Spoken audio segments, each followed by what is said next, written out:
Hello guys, good morning. आज म आफ्नो लागि फेस प्याक बनाउँदैछु, त्यो पनि चावलको।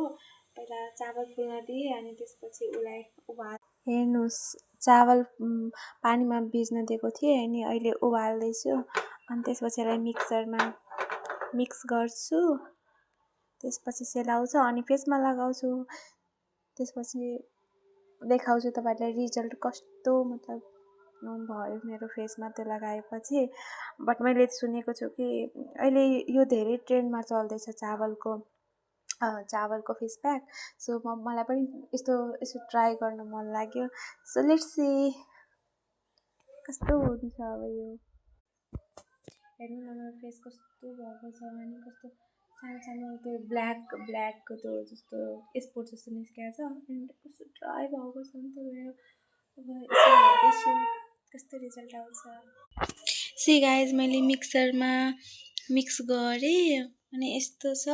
अनि अब यो वाटरको अलि सेलाएपछि तातो छ कि, अनि यो सेलाएपछि फेसमा लगाउन टोनरको युज पनि गर्न सक्छु अनि हेयरमा पनि लगाउँदा मतलब राम्रो हुन्छ, मतलब हेयर सेरम भनौँ न।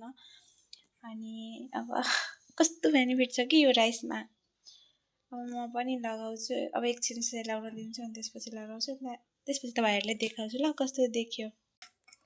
गाइस, म यो लगाउँदैछु फेसमा, कस्तो देखिन्छ। गाइस, लगाएको छु अनि त्यसपछि अब धोएपछि हेर्छु कस्तो देखाएको छ। बट मलाई लाग्छ केही त बेटर रिजल्ट आउँछ होला। यसले फेसलाई टाइट गर्छ अनि वाइटनिङ गर्छ, त्यो डार्क स्पोटहरू जति पनि छ नि त्यो ब्ल्याकवाला त्यो रिमुभ गर्छ। बट हप्तामा एकचोटि लगाउनै पर्छ यसो गरी। अनि म पनि भर्खर ट्राई गर्दैछु त्यो भिडियोहरू, अरूले हालेको भिडियोहरू हेरेर। अनि म पनि सोचेँ ट्राई गर्दैछु कस्तो रिजल्ट आउँछ। लेट्स सी गाइज, म तपाईँलाई धोएर देखाउँछु ल। सी गाइज, मैले अब धोइसकेँ, कस्तो देखिरहेछ नि, कस्तो लाइट देखिरहेछ अनि कस्तो फ्रेस फिल भइरहेछ। अब म पनि हरेक हप्ता युज गर्छु एन्ड देन आफ्टर हेर्छु यो ब्ल्याक डार्कहरू जान्छ कि जाँदैन।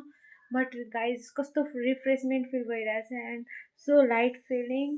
Wow, this is good pack. So तपाईँहरूले पनि युज गर्नु होला एकचोटि है त। Bye bye, take care.